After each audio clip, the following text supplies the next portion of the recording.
how are you? Dr. Gaynor here. Hi.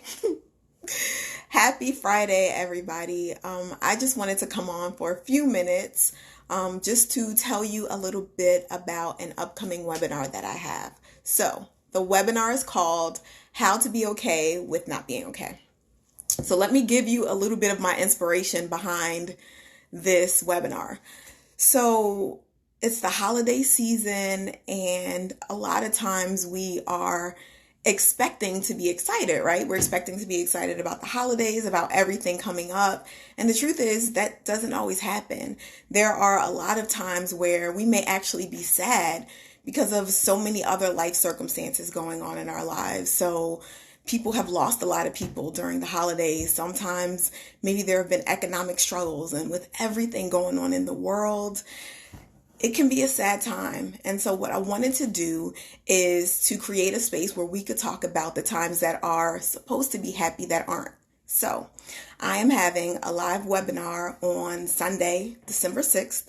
The link is in our bio, and I hope that you will join me. So we're going to talk about all the times where we should be happy, but we're not. But most importantly, I want to give you some tools on how to deal with those times. How to, first of all, be okay with how you feel, and how to translate that to your relationships with people, and maybe even how you navigate these situations. So again, the webinar is Sunday, December 6th at 4 p.m. Eastern. Link is in our bio. So I wanted to pass that information along to you. If you know anyone who you think would benefit, someone who is just maybe having a hard time right now, please feel free to pass this information along to them. So I am going to stick around for a few minutes. If there are any questions you guys have just about mental health, coping, anything in general, this has been a hard time for a lot of us. 2020, COVID, elections, just a lot of political unrest in the world. And so I wanted to give everybody an opportunity to ask any questions related to mental health any way that I could be of help. So I'll stick around for a few minutes and just let me know if that will be helpful for anybody. And I just wanted to check in with everyone and see how everyone is doing. I know that this has not been the easiest year, so just wondering how you guys are doing, what you're doing to cope, and just how life has been going for you. One of the things that I've always suggested when you are struggling emotionally is, more now than ever, it's important for us to reach out to have social relationships and social connections. I know that it's a little bit different. The holidays are coming up, so a big suggestion that I think we've all done this year is to get on video call and connect with people. I think that that is even more important now because we're not able to be in touch as much, but making time intentionally to spend time with the people that we love is very important. So during these holiday times, even if you're not able to see the people that you love, please reach out to them, make a date, make a chance to be able to see their face and connect with them. And I think that that will make a huge, huge difference. So like I said, I'm going to wait for questions for a few more minutes, but let me go over again this webinar that I'm having. December 6th is called How to Be Okay with Not Being Okay.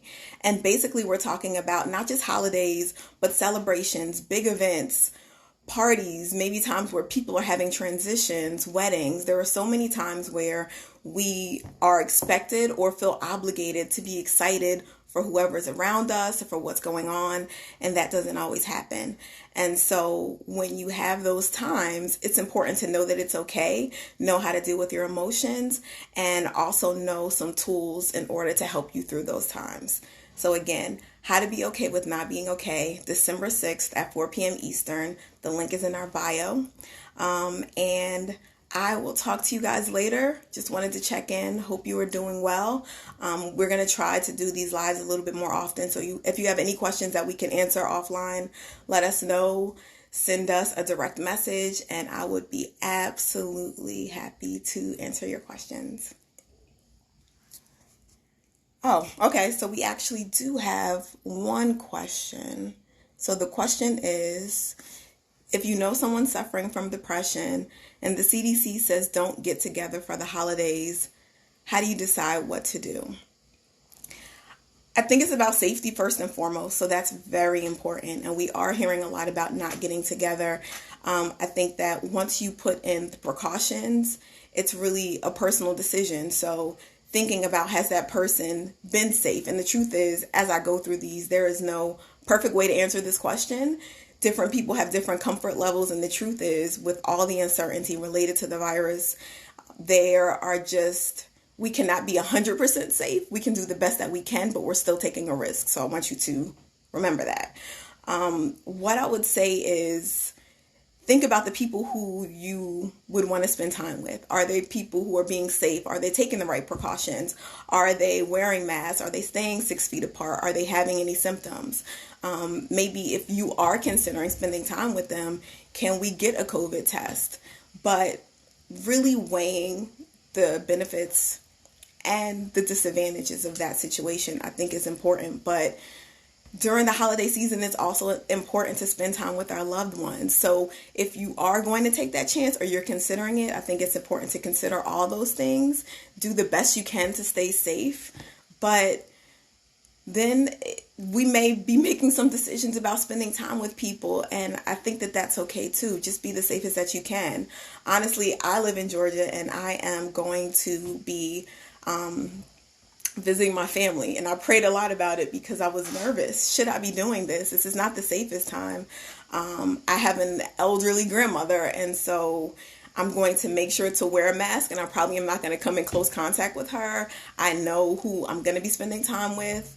I'm going to try to keep myself as healthy and safe as possible, but for me, it's more important to spend time with them and stay safe than not to. So I think that that's what you just want to look at and try to figure out what works best for you, how you feel. I think a lot of times we don't necessarily pay attention to our intuition. So you know when you're comfortable with something and when you're not quite comfortable. And if you're feeling that tinge of being uncomfortable, then come up with another solution.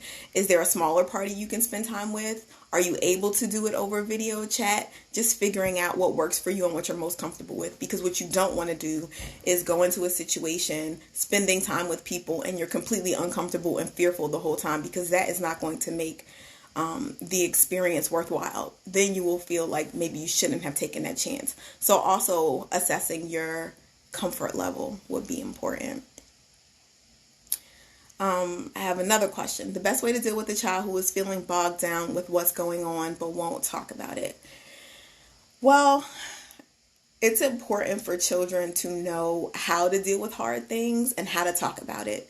So one of the most important suggestions I would give is, as an adult, you talking to your child about whatever it is, about your fears. Kids need to know that it's okay to be fearful, it's okay to be concerned, and it's okay to talk about your feelings. If you think about it, how do you ever learn how to cope with your emotions? How do you learn to deal with difficult situations? You go through it and you see how other people do it. And for children, they really need that mirroring. A lot of times I think as adults, we want to be so strong, and we don't want to show weakness, and we don't want to cry, and we don't want to be fearful in front of children. We want them to know that we can handle anything. But one of the best ways to show children that you can handle anything is by showing them what that process looks like. Not just that I didn't cry or I wasn't fearful, because those are honest emotions, but more so when I cried, when I was fearful, what I did, and that it's okay to express that. You don't want your child growing up holding in all their emotions, not thinking that it's okay, because once we can identify what the feeling is, then we can deal with it. But if we don't even know what we're dealing with, then it's going to be hard to even address it or know how to move forward. So that's a long answer to the question. The best way to deal with a child who's feeling bogged down on what's going on and won't talk about it. You talk about your feelings, asking them how they feel. And the more you talk about how you're feeling and how you're dealing with it, it creates an open space for them to talk about it as well, and to know that it's okay to express your emotions. So, does anyone else have any other questions? And again, I am wanting you guys to know about my upcoming webinar, December 6th at 4 p.m., how to be okay with not being okay. And it's not only just about us not. So the premise is we're not always excited about the events, the celebrations that we should be excited about. And there are a lot of different reasons for that. But one of the biggest ones can be grief and loss and COVID. So we also are going to talk about how COVID has affected all of us and being okay with those emotions. Not only just being okay with those emotions, but what do? I want to give you guys some helpful tips, some specific tools that you can leave with and do right here and now to know how to deal with your emotions, how to deal with your feelings, and most of all, to be okay with not being okay and letting that help navigate your relationships. So I look forward to seeing you. Please pass this information along to anyone who you think would benefit from it. How to be okay with not being okay. The link is in our bio, Sunday, December 6th. Thank you guys so much for taking the time to listen. Pass this along to anyone who would benefit. Have a good day. Bye.